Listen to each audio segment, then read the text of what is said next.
Hello and welcome to the Flix Forum podcast, where each episode we go back and we look at a Netflix original film in the order of release. Today we have Netflix 384th film from 2021. It's the Brazilian comedy called Carnaval. It's directed by Leandro Neri and stars Lipy Adler, Nikolas, Antunes, and Giovana.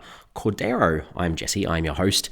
Thank you for joining me today for this international film from 2021. We have so many of these to cover because of the COVID pandemic we have to blame for a lot of the international films at this stage. Netflix buying up big to keep people entertained while they are at home. Other than that, if Carnaval is a film that you haven't seen and you're interested in checking out, give us a pause and come back a little bit later on because we will spoil the film as we go today. And we do kick off with the Fast Flicks, where we do a quick little summary of what the film is all about. So this one's about an up-and-coming social media influencer who wants to increase her followers, but this may come at a cost to her friendships. Oh, how sad. I'm finding it very hard today to try and be a little bit positive about this one. I'm probably giving away too much too early. Other than that, this is one of those international films where very little to find out about it. Netflix put out a press release saying they'd bought the rights to it. It was coming out, and that was about it. It came out on Netflix worldwide on the 2nd of June, 2021. It was filmed in Salvador and Rio de Janeiro in Brazil, in and around that Carnaval festival that many people would have seen somewhere with the beautiful beaches and the dance and the music and the nighttime festivities. Around the world, and obviously that's why the title is called Carnaval. Around the world, in Hungarian, it's called a memorable carnival. In Japanese, it's called Let's Carnival with an exclamation mark at the end. And in Chinese, it's called Foursome. This is about four friends, I guess. I guess that's where they've got that title from, but probably not a great title in translation. What are the critics and audiences saying about this film? On Rotten Tomatoes, it sits at 33%. That's on 6 reviews. That is rotten. So not many reviews, though. Same with the audience on Rotten Tomatoes. There are less than 50 ratings. And it sits at 33% as well, exactly the same. On IMDb, it sits at a 4.1 out of 10. That's on a bit over 1,000 ratings. And on Letterboxd, it sits at a 2 out of 5. That is on 2,700 ratings, but it's been logged by 3,800 people. There is nothing on Metacritic for this one. So let's get into my early thoughts. What are my thoughts on this film? There seem to be a lot of Netflix films that are a bit like this. I feel like there was the Ibiza film that we did a while ago. There was the Desperados one.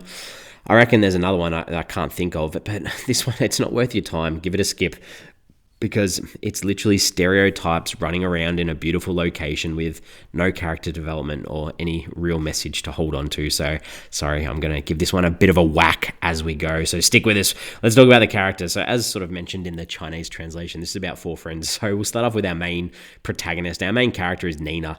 And we start off with her finding out in this film that her boyfriend, who everyone thinks is pretty hot, is cheating on her. She sees a video of him with another woman. She confronts him about it.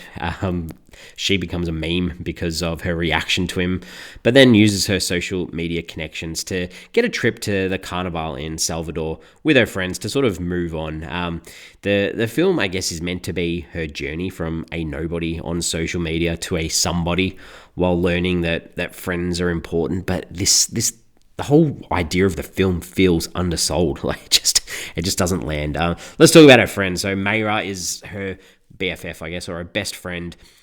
And I said before, they're stereotypes. Her stereotype is that she's anxious at all times, worried, especially in crowds. And we know this as an audience because we get repeated flashbacks of her when she's a child being lost in a big crowd or abandoned, and it looked like it was like a carnival sort of situation as well. And there's this symbolism of Nina holding her hand, which is repeated many times too, saying, we're friends, I'll never let you go, I'll always be with you. Even though if you've seen a movie like this, it's probably not going to, there's going to be some sort of friction somewhere. One of the other friends, Vivi is the nerd. I'll talk about her a bit later on, but she's a nerd who won't jump outside her shell and all her friends want her to talk to boys, and she won't. So that's her. Michelle, the other friend, the last friend. She's the character who is promiscuous, I guess is a good way of putting it. She wants to be with as many men as she can. But she also, her role, or the learning that she needs to take out of this film is that she can try and work out what the difference between lust and love is, I guess. And yeah. Okay, some of the other characters. So we've got Freddie Nunez. Freddie Nunez, he's this pop sensation who is at the Carnaval. He's big on social media. All the social media socialites are invited to the Carnaval by him, and they all want to be him and be with him, would be a way of putting it. And I've already said spoilers, but I feel like he has a really crap thread, especially the last segment, which I'm not going to say exactly what it is. We'll talk about it later, but it felt so chucked on for diversity and inclusion that it wasn't funny. It just wasn't done well. We have these two tour guides called Salvador and Samir. Probably should have put in Freddie Nunez becomes a love interest for Nina. So then we've got Salvador, who's one of the tour guides that has feelings quite early on, you can tell, for Nina.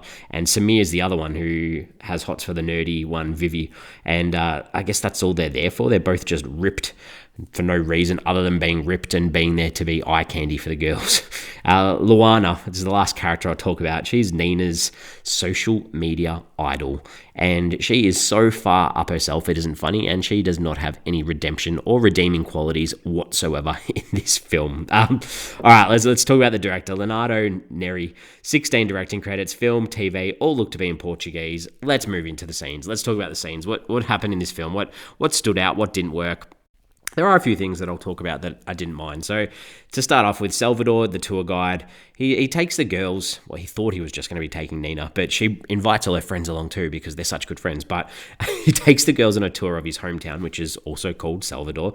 And there's just some lovely shots of people and shops and stalls and food and markets and dance. That was really nice. After Viv rejecting lots of guys because she asks some nerdy questions to see whether they could be a match. So she finds that she realizes the other tour guide that seemed to have the hots for her the whole time, Samir, but she works out that he's a bit of a reference, so she could reference Harry Potter to him, Back to the Future, Star Wars, Pokemon, and finally The Hitchhiker's Guide to the Galaxy, where they ask about the meaning of life, and I got that reference before they spelt it out on the screen, and it just made me smile. I like that. And finally, Nina, as I mentioned before, that holding hands and friendship, but Nina loses Maya in the crowd, and she's freaking out, and she finds the police officers, goes to the cops for help about her friend, poor Maya, is all alone, and the cops look at the big crowd at the festival and go, she's not alone. There's no reason to panic. I thought that was quite funny, even though it's not very nice. What didn't work? What are some things that didn't work? The girls, they're all so happy about going to Carnaval, and when they sort of work it out, they're all going together, they dance and they sing together, super lame. When they do arrive, and they get this gift bag on their arrival from Freddie Nunez that's sitting on their bed, and there's a measuring tape in it. I'm not sure what this was for. Was it to measure their breasts? Was it to measure his appendage? I'm not sure. Just what on earth? Didn't get it. The girls then check out their place where they're staying. I wouldn't even call it a hotel. I don't know what it was, but they go to the pool and they just get squirted with water guns by kids. Like, for what reason? It just didn't make sense. There's just this whole bunch of unfunny stuff in a row. So the girls are they sneak into Freddie Nunez's resort, and security at the pool is onto them, and then they try to talk different languages to throw him off, and he ends up speaking lots of languages and kicks them out. Not funny. Then they hire some older lady to make them outfits, and then they barter with her about the price. That was really unfunny. Freddie Nunez has this drunk stalker woman who just pops up all the time. She's annoying. Nina gets to meet Freddie, and then she comes up with lyrics for a song for him that he puts in a song later, which was just lame. And finally, Michelle finds this guy that she has a connection with, and it goes all solo, lights off, on the dance floor by themselves, confetti going off. It just threw you out of the film. Samir, I mentioned Samir's the guy that sort of likes Vivi, and then at the end, obviously, Vivi likes him, but there's a stage where he comes out of the water. The girl's passed out on the beach overnight, and he comes out the water almost like James Bond girl style, fully rigged, and they're all surprised. It just was not needed. Luana, the evil social media villain, she sort of tells Nina that she needs to ditch her friends or they'll make her sink. And then she follows this up with #JustSaying. You don't say that out loud. Come on. Salvador, I was talking before about I liked when he took the girls on this tour, and there's a moment where he takes Nina to some random church place to finish their tour, and he's like, I've got something important to show you. I thought he was pulling a gun on her. I thought the twist of this film was that he was going to take her hostage or something. I don't know why. But anyway, they go to this church, and then she gets called up to the front. The music all stops, the dancers all stop, and the head of the church pours this bowl of water over her head, and they do this point of view sort of shot that I almost thought it was like pornography. It was gross. That was bad. There's a moment where Michelle cracks it at Nina about her social media usage, and her line was "go to hell and tag the location." Oh, so funny. And then Michelle jumps in the pool and takes out some guy, and then it hits the news, and the news are all there. Like, seriously, just all this over-the-shop stuff. Luana, she goes on these homophobic, racist, fat-phobic rants.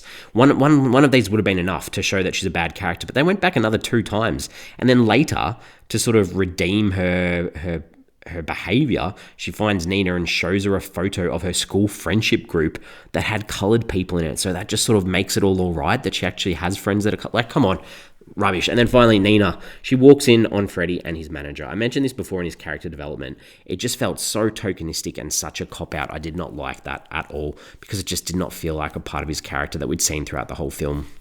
Some themes, some ideas, they're not touched on very well, but obviously that toxic nature of influences and social media usage and sometimes ignoring those close to you for that perfect social or Instagram post, I guess. Friendship plays a big part, what it means. Choose your friends over social media followers, choose real people, be true to yourself, and real life is more important than clicks or likes. And I guess that they tried to push this idea that I didn't like, but closeted musicians and the issues that they faced, as well as bigoted media personalities on the other side that we saw through Luana. But I don't know, it just sort of felt tacked on at the end, to be honest. What did I take away from this one? I didn't mention this in Vivi's character sort of discussion, but every time she was on screen, she got this video game, almost like an 8-bit sound from a video game to accompany her whenever she said anything. Whoever thought that this would be a good idea should never work in film again. It was ridiculous. Like, you're in a film and every time a character speaks, you play like some random video game noise because she's a nerd. Please. IMDb. I had to jump on to check out this Freddie Nunez guy. I had to be like, is this a real musician? He's played by a guy called Mikhail Borges, and I looked it up, and yes, he's a musician. He was in a boy band. He's been in lots of soap operas, so it sort of makes sense, I guess, that he would probably be a big name in Brazil and probably perfect casting for this film for the Portuguese audience. Some questions, some pondering, some thoughts, some ideas about this film to finish off. So, Nina, like, the film is about her. What motivation does she have? Like, if the whole idea of this film is that she wants to keep her friends and then she needs 1 million or more than 1 million social media followers, that almost tells you enough about the character in the film. Like, that is such poor motivation of a character. The opening scene, we sort of, this is another thing, but the opening scene has Michelle, who's one of Nina's top 3 friends, I guess, or so-called best friends, and then questions, talking to the other friends about the authenticity of Nina being depressed over her breakup. And then she proves a point when they first come into contact on the screen as well. And this doesn't set the scene well for a film that's about friendship for the next hour and a half as well. It just didn't feel right. A good self-reference, I guess. This is an okay thing from Netflix. They have Viv in her nerdy montage watching Stranger Things in the background. So Netflix getting a bit of cross-promotion in there. That was all right. Mayra, I've got to mention her again. Obviously, she has this fear of crowds that we spoke about. And it frustrated me because there's moments where she's so happy at the club, all these sweaty people all around her, getting hot, sticky. And then all of a sudden when they go to the streets and visit the city, looking at markets and there's kids around and there's open air and lots of space and fresh air, and she freaks out and has to walk away. Like, come on, oh man. And then the whole, at the end, there's this voiceover where Nina's hit rock bottom. She's lost her friends, she's lost her boy, and there's this voiceover that does this montage flashback of everything that sort of happened about destiny and courage and the fortune teller from the start that goes on about the quest to conquer or you'll lose things that matter the most. And all, I was just like, oh, come on. I find and the other thing that frustrated me too, and maybe this is part of that side story of Freddie being gay, but the only reason at the end that Nina goes back to Salvador, he's been keen on her the whole film, but she goes back to him because Freddie's gay. Like, seriously, like, it just felt so bad and awkward. Ugh. Anyway, I'm ready to wrap this one up. We give the film a rating out of 5 on this show. For me, like, it's not worth your time. Don't bother. If you want, the cast are good looking, sure. The locations are nice, sure. Even if it feels like the actual footage of the Carnaval is like stock footage rather than them actually filming at the festival, sure. But there's nothing to learn or grow on from here. This is a 1.5 out of 5 for me. Very low. We're on socials. We have Facebook. We have Instagram. We have X, formerly known as Twitter. Give us a follow. Give us a like if you can on those platforms. The question that I wanted to put on social media for this film is, who was this movie made for? I'm intrigued because I want to give the people of Brazil a bit of a pump up and say, I don't even know that this film was made for them. I'm not sure how or why or what or who this film is made for. If you can come up with a good explanation as to who this was made for, is this just for people who want to be social media influencers? And maybe that's the perfect target audience, because they'd get this and think that these are people that are their friends and situations they want to be in, because I feel like most normal people would not connect with this film.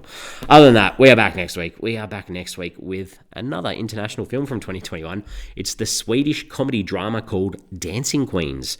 This one's directed by Helena Bergström and stars Molly Nutley, Fredrik Quinones, Marie Gorzanson, and Matthias Nordqvist. So have a watch for that one if you're keen on checking it out and joining me next week. As always, if you've stuck around for this one, thank you. I appreciate it. I appreciate your time. And maybe I've convinced you not to go and watch this one. Other than that, I will see you next week.